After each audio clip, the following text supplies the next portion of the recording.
काव्य की श्रृंखला में नमस्कार दोस्तों। Now listen I do the speak a poem. कार्य की इस श्रृंखला में हम आगे बढ़ते हैं तो अभिमन्यु महाभारत की महान एवं प्रकांड वीर का मेरा कोई उद्देश्य नहीं है, लेकिन मैं इस चक्रव्यूह में उन लोगों को जाकर के सजा देना चाहता हूँ जिसने बड़ी सभा के अंदर, जहाँ भीष्म जिन्होंने ये प्रकांड प्रतिज्ञा की थी कि जिनके कुल की पुत्र वधु का बड़ी सभा चिरहरण हुआ, कहाँ गई वह भीष्म प्रतिज्ञा जब इंसानियत का मरण हुआ। भीष्म भीष्म के उस सभा में जहाँ द्रोण गुरु जिन्होंने अर्जुन और युधिष्ठिर जैसे शिष्यों को तैयार किया, वही कृपाचार्य कृतवर्मा विदुर की उस सभा में जहाँ एक महिला के वस्त्र का हरण हो रहा है, लेकिन वहाँ किसी प्रकार का कोई बाहुबली नजर नहीं आया और अंततः उस द्रौपदी की इस अस्मत की रक्षा के लिए वह मुरलीधर मनोहर मोहन, जिसे कृष्ण कहा जाता है, जो बंसी का एक किरदार लेकर इस दुनिया में आया था, लेकिन चक्र सुदर्शन धर के उसी कृष्ण ने उस द्रौपदी की लाज की रक्षा की थी। इसलिए अभिमन्यु का उद्देश्य महान था। उन्हें पता था कि अभिमन्यु कहता है कि मुझे पता है, मुझे ज्ञान है कि ज्ञान अधूरा मेरा, मुझे पता है कि ज्ञान अधूरा मेरा, फिर भी कूद रहा हूँ मैं इन साजिशों के कुएं में, क्योंकि मैं अभिमन्यु हूँ। अर्थात अभिमन्यु अपनी उस वीरता के द्वारा उन लोगों को दंड देना चाहता था जो कहने को तो महान वीर है, दुनिया में पूजे जा रहे हैं। एक जगह जहाँ दानवीर कर्ण अपनी दान और बाहुबलिता के कारण संपूर्ण हिंदुस्तान में प्रसिद्ध है, दूसरी ओर जहाँ द्रोणाचार्य कृपवर्मा अश्वत्थामा जैसे योद्धाओं को बताना चाहता है थे कि सिर्फ योद्धा होने का अर्थ ये नहीं है कि युद्ध भूमि में अपने बाहुबल को आप सबके सामने प्रस्तुत करें, बल्कि युद्ध भूमि का अर्थ ये होता है कि जहाँ इंसानियत का मरण होता है, वहाँ संपूर्ण कायरता को त्याग करके उस कायरता से बाहर निकल करके अपने वीरत्व होने का सबसे बड़ा परिणाम और प्रमाण देना होता है। अभिमन्यु ने कहा कि मैं इस महाभारत का सबसे छोटा योद्धा हूँ, लेकिन मैं अपने बाहुबल के द्वारा उन सभी मक्कार लोगों को चुनौती दूंगा। और देखते ही देखते उस महाभारत के उस महान समर में एक योद्धा पर, एक छोटे से वीर बालक अभिमन्यु पर, जिन्हें महान सात योद्धा कहते हैं, वो कुत्ते की भांति टूट पड़े। लेकिन वह अभिमन्यु ने अपना जिस प्रकार जो कौशल दिखाया और रथ के उस पहिए को उठा करके चक्र सुदर्शन की भांति जिस प्रकार प्रहार किया, देखते देखते उस महासमर की धरती पर लोगों की, देखने वालों की असमंजसता का ठिकाना नहीं रहा, क्योंकि वो इस बात का भूल कर बैठे थे कि श्री कृष्ण ही चक्र सुदर्शन है। लेकिन अभिमन्यु के उस उठाए हुए चक्र को देख करके हर कोई कहने लग गया कि बदल गई वो परिभाषा जब अभिमन्यु ने कोशिश की। तो जी दिस इज अ पोइट्री जिसका माई हेडिंग है कि बदल गई वो परिभाषा जब अभिमन्यु ने कोशिश की।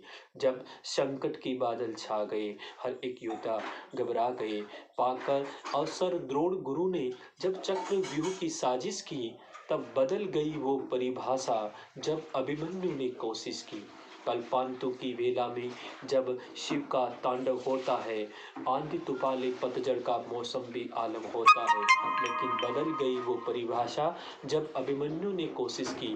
कहते कि भगवान शिव जिसको तांडव का नृत्य का पुरोधा माना जाता है, लेकिन अभिमन्यु का उस युद्ध क्षेत्र में कौशल को देख करके शिव भी असमंजसता में हो गए कि शायद मैंने जो तांडव किया और मेरे से भी एक तांडव करने वाला अभिमन्यु इस महाभारत के युद्ध में है, जिसने उस परिभाषा को ही बदल दी है। बदल गई वो परिभाषा जब अभिमन्यु ने कोशिश की। अब अभिमन्यु ने इस युग के लोगों को एक नया संदेश दिया है कि कोशिश करके हार जाना भी यारों एक सफलता है, हार जीत का हंगामा वीरों की बाहों में होता है, पावो वीरोचित वीरता पीठ कभी मत मोड़ो तुम। अभिमन्यु ने वीरोचित वीरता को स्वीकार किया, हार मारना स्वीकार नहीं किया, और उन्होंने एक इस युग के लोगों के लिए नया इतिहास का एक नया अध्याय छोड़ दिया कि हमेशा कोशिश तो करती रहनी ही चाहिए, लेकिन हार किसी तुम कहते हो हार किसे तुम कहते हो, वो ज़िंदगी का तजुर्बा है। तो अभिमन्यु ने कहा कि जिसे हम हार कहते हैं, निश्चित ही वो हार नहीं है बल्कि ज़िंदगी का एक तजुर्बा होता है। तो हार किसे तुम कहते हो, असफलता किसे तुम कहते हो, वो ज़िंदगी का तजुर्बा है। अनुभवों से सींचा हुआ वो एक गुलदस्ता है। हार किसे तुम कहते हो, वो तो ज़िंदगी का तजुर्बा है। अभिमन्यु ने अपनी उस महान कौशलता एवं वीरत्व बाहुबली के द्वारा सभी के सामने अपना उस वीरत्व होने का एक संदेश दिया। दूसरी ओर महाभारत के उन लोगों के सामने एक चुनौती बनकर खड़ा हो गया। कर्ण को भी अपनी बाहुबल पर बहुत गर्व था। अन्य प्रकार के जो लोग अपने आप को महान मान रहे थे, उनके सामने अभिमन्यु एक प्रतिद्वंदी की भांति खड़ा होकर के उन्हें चैलेंज देकर गया और आज संपूर्ण महाभारत में एक ऐसा दृष्टांत हमारे सामने छोड़कर गया कि यदि महिलाओं के इस्मत पर कोई हाथ उठे तो उसके लिए महान अभिमन्यु अपने प्राणों की परवाह किए बिना, अपनी उम्र का ध्यान किए बिना उस चक्रव्यूह की साजिशों में कूदेंगे और उन लोगों को दंडित करके आएंगे जो दंड के पात्र हैं। उसके लिए प्राणों का उत्सर्जन करना चाहिए।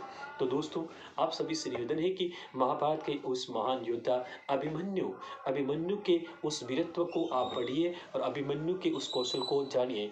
तो अभिमन्यु का एक नया दृष्टिकोण आपके सामने निकल कर आएगा, क्योंकि अभिमन्यु ने कहा है कि जैसे भीष्म ने अपनी प्रतिज्ञा के द्वारा कहा था कि महिलाओं की आत्मरक्षा और संपूर्ण हस्तिनापुर का प्रशासन और उसकी सुरक्षा का जिम्मा मेरे बाहुबल में है। लेकिन भीष्म की सभा के अंदर, हस्तिनापुर के उस अंधे धृतराष्ट्र की सभा के अंदर महिलाओं की इज्जत को लूटते हुए पर भी भीष्म की अपनी जो भुजाएं नहीं फड़की, इस पर अभिमन्यु का एक सबसे बड़ा रोष था और वह अपनी माँ द्रौपदी का बदला भी लेना चाहता था।